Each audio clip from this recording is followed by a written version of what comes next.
어려운 비유로 가득한 성경을 쉽게 풀어드리고 공부할 수 있게 도와드리는 길잡이 생명의 열매입니다.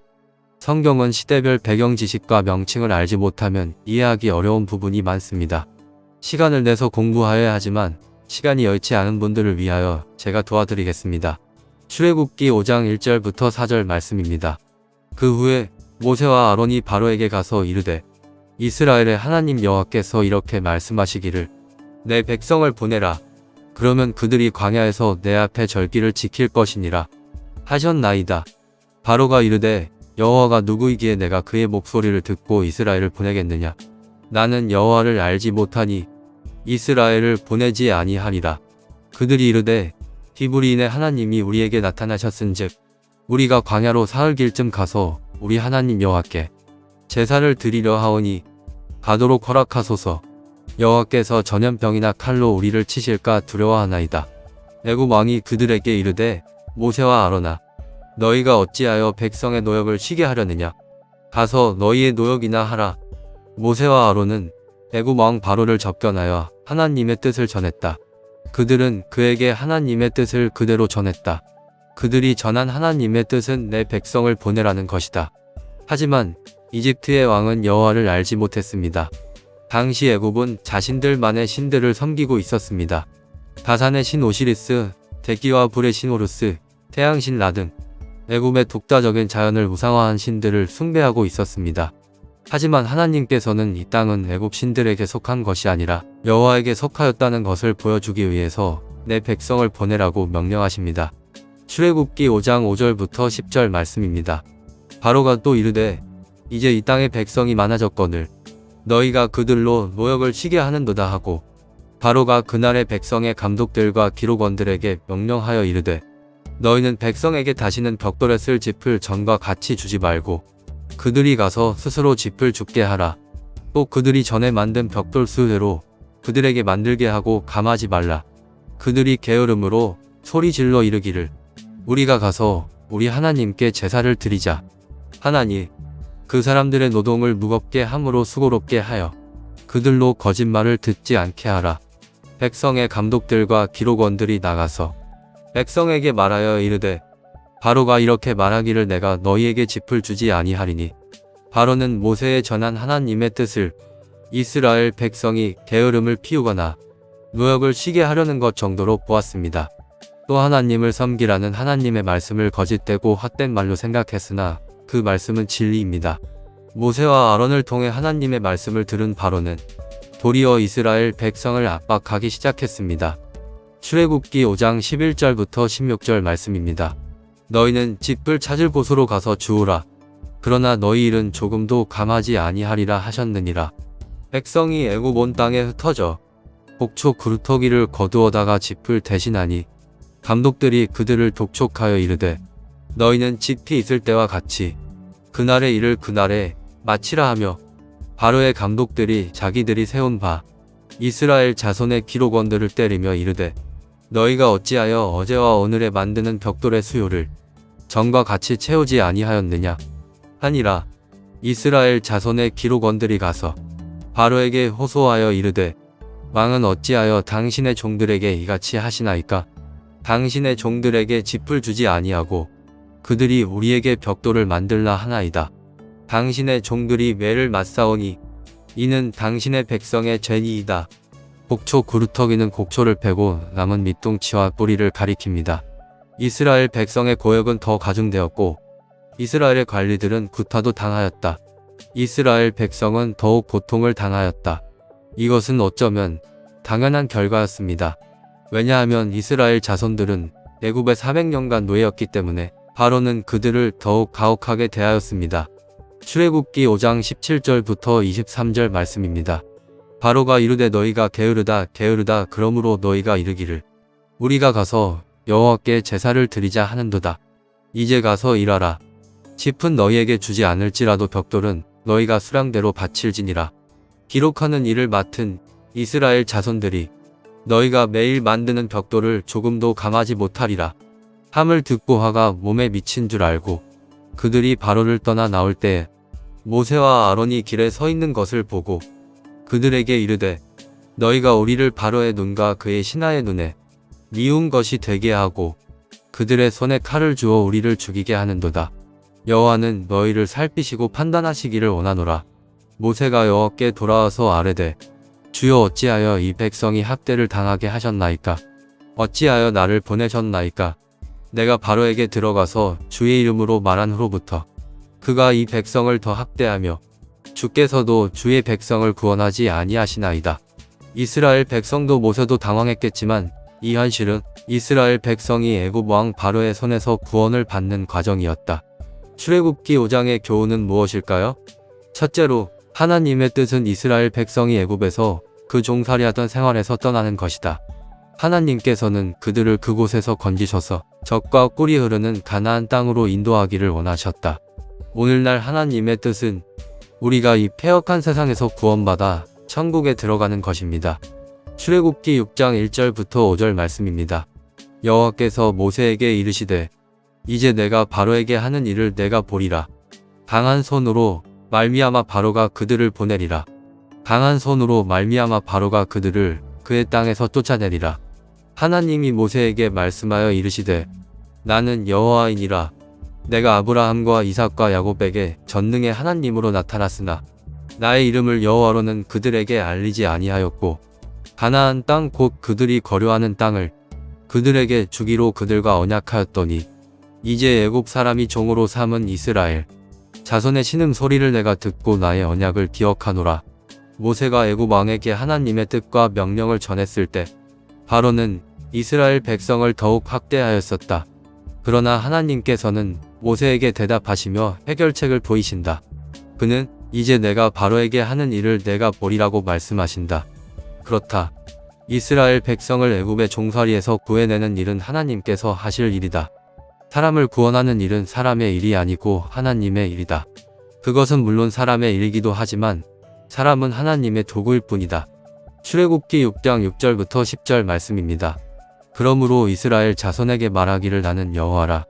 내가 애굽 사람의 무거운 짐 밑에서 너희를 빼내며 그들의 노역에서 너희를 건지며 편팔과 여러 큰 심판들로서 너희를 속량하여 너희를 내 백성으로 삼고 나는 너희의 하나님이 되리니 나는 애굽 사람의 무거운 짐 밑에서 너희를 빼낸 너희의 하나님 여호와인 줄 너희가 알지라.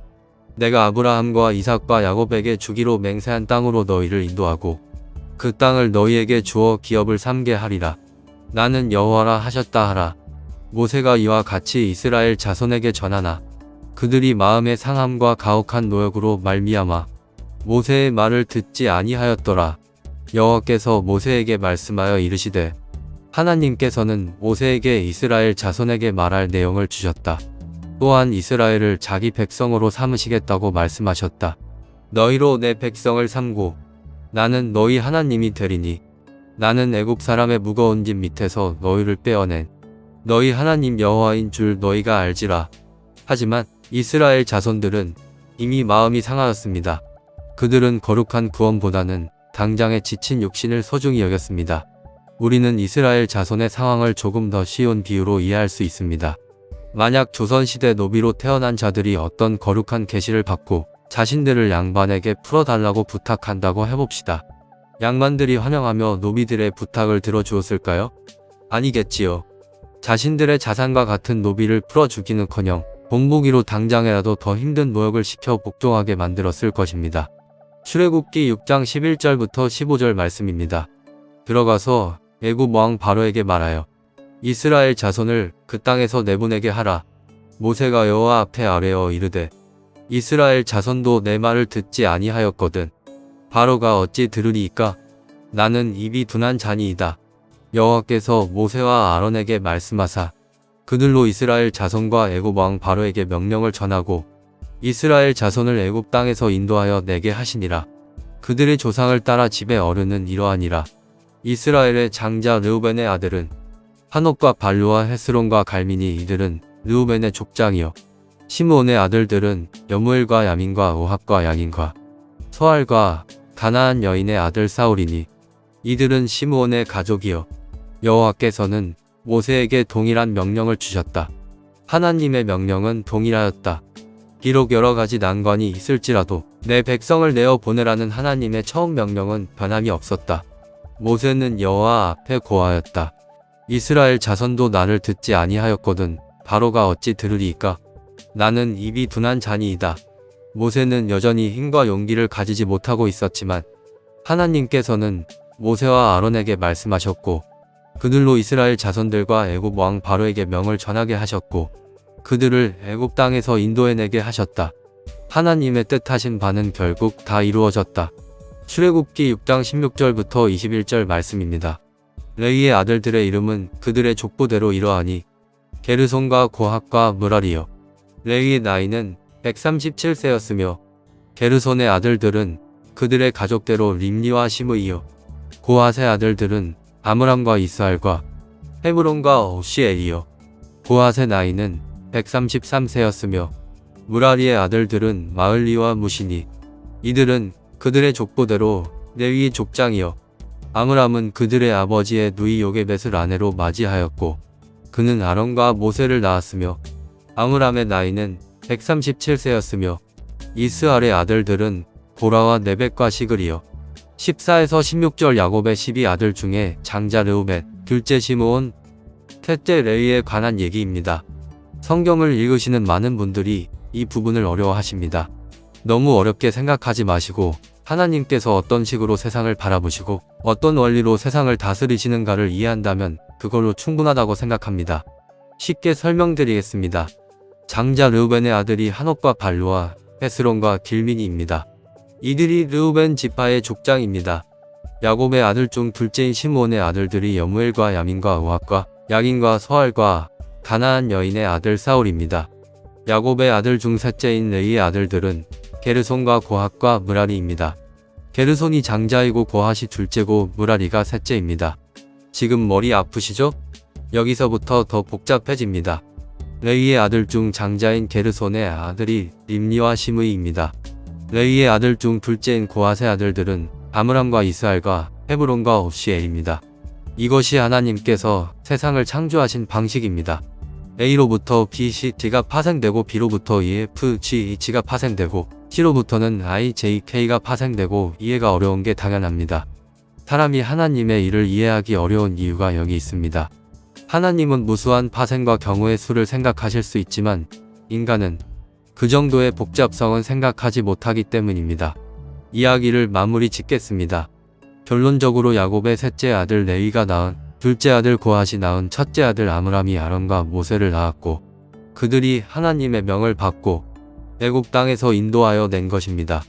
출애굽기 6장 22절부터 26절 말씀입니다. 오치엘의 아들들은 미사엘과 엘사반과 시드리요. 아론은 암미나답의 딸 나손의 누이 엘리세바를 아내로 맞이하였고 그는 나답과 아비후와 엘르아살과 이다마를 낳았으며 보라의 아들들은 아실과 엘가나, 아비아삽이니 이들은 보라 사람의 족장이요. 아론의 아들 엘르아살은 부디엘의 딸 중에서 아내를 맞이하였고 그는 비느하스를 낳았으니 이들은 레위 사람의 조상을 따라 가족의 어른들이라. 이스라엘 자손을 그들의 군대대로 애굽 땅에서 인도하라 하신 여호와의 명령을 받은 자는 이 아론과 모세여. 모든 성경은 하나님의 감동으로 된 것으로 교훈과 책망과 바르게 함과 의로 교육하기에 유익하니 이는 하나님의 사람으로 온전케 하며 모든 선한 일을 행하기에 온전케 하려 함이니라. 출애굽기 6장 27절부터 30절 말씀입니다. 애굽 왕 바로에게 이스라엘 자손을 애굽에서 내보내라 말한 사람도 이 모세와 아론이었더라. 여호와께서 애굽 땅에서 모세에게 말씀하시던 날에 여호와께서 모세에게 말씀하여 이르시되 나는 여호와라. 내가 내게 이르는 바를 너는 애굽 왕 바로에게 다 말하라. 모세가 여호와 앞에서 아뢰되 나는 입이 둔한 자이오니 바로가 어찌 나의 말을 들으리이까? 출애굽기 6장의 교훈은 무엇일까요? 첫째로 하나님께서는 그 뜻하신 일을 친히 이루신다는 점입니다. 여호와께서는 참 하나님이십니다. 그는 천지를 창조하셨고 통치하시는 자이시며 약속하신 바를 친히 이루시는 자이십니다. 우리는 주권자 하나님을 알고 그를 믿고 의지하고 그 앞에서 바로 행해야 합니다. 유일하신 참 하나님을 알고 의지하는 것이 구원이요 영생입니다. 우리의 신앙생활은 창조자, 섭리자 하나님을 알고 더 깊이 알고 그를 의지하고 사랑하고 섬기며 그의 뜻을 행하며 그를 영화롭게 하는 것이다. 하나님의 일을 수행하는 데에는 항상 어려움이 있습니다. 바로는 하나님의 명령을 거절하며 이스라엘 백성을 더 학대하였습니다. 이스라엘 백성은 마음의 조급함과 일의 혹독함을 인해 모세의 말을 듣지 않았습니다. 하나님의 명령은 항상 동일합니다. 애굽 왕 바로의 학대가 더 심하였지만 하나님께서 모세에게 주신 명령과 바로에게 전해야 할 명령은 동일하였습니다. 우리는 어려움이 있어도 그것들 때문에 낙심치 말고 오직 전능하신 하나님만 바라고 의지하며 말씀과 기도, 믿음과 순종과 인내로 행해야 합니다.